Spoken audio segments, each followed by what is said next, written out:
Welcome back in. As 2024 comes to a close, it can be easy to forget everything we've been through in the last year. There was plenty of triumph and tragedy, heartbreak and healing. And before we head into 2025, WKYT's Kelsey Souto is taking a look back at what the past 365 days entailed and some of the stories that you, our viewers, clicked on the most. A story that's new at 6.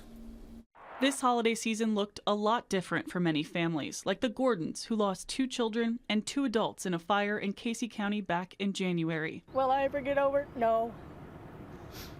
Will I still cry a lot and remember everything they ever did with me? At least 46 Kentuckians died in house fires in 2024. How about this viral March moment of sweetness? Some Lexington firefighters jumping in on a dance party outside of Baskin-Robbins, where 2 young girls taught them the moves to Cotton Eye Joe. I'm with you. They got a call for service and had to ditch their dessert, but the family made sure to send some ice cream to the station that they can enjoy later that evening.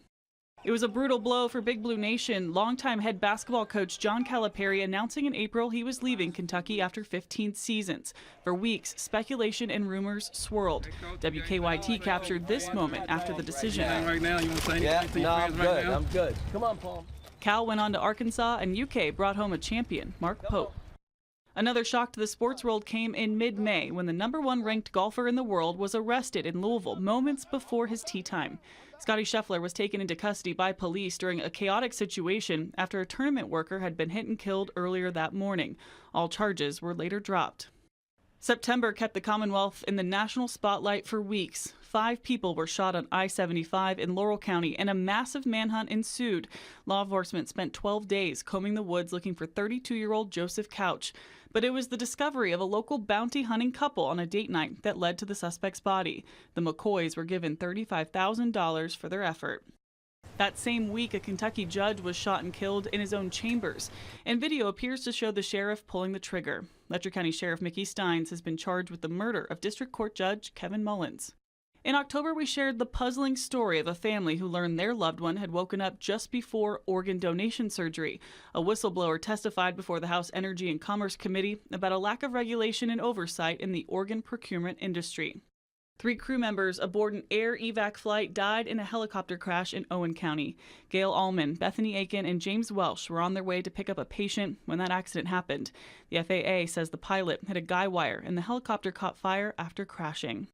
Later that month, a gruesome scene unfolds in the state's smallest county. Witnesses found a dismembered body in the backyard of a Robertson County home. Investigators say Toralina Fields murdered her mother, Trudy, and then mutilated her body. A touching gesture from a stranger in November, changing the life of a grieving flood survivor. Farmer Baker lost his home and wife Vanessa in the deadly floods in eastern Kentucky in 2022. Over the summer, we reported on the construction of his new home. Sherry Robinson saw that story and knew she'd finally found the man she'd been searching 2 years for. We were there as she presented him a quilt he didn't even know existed. Just a few weeks before she went missing, Vanessa started that project as a gift, but then asked Sherry, a quilter, to finish. Now she's given back one piece to stitch together a broken heart. I'll keep it the rest of my life. Oh,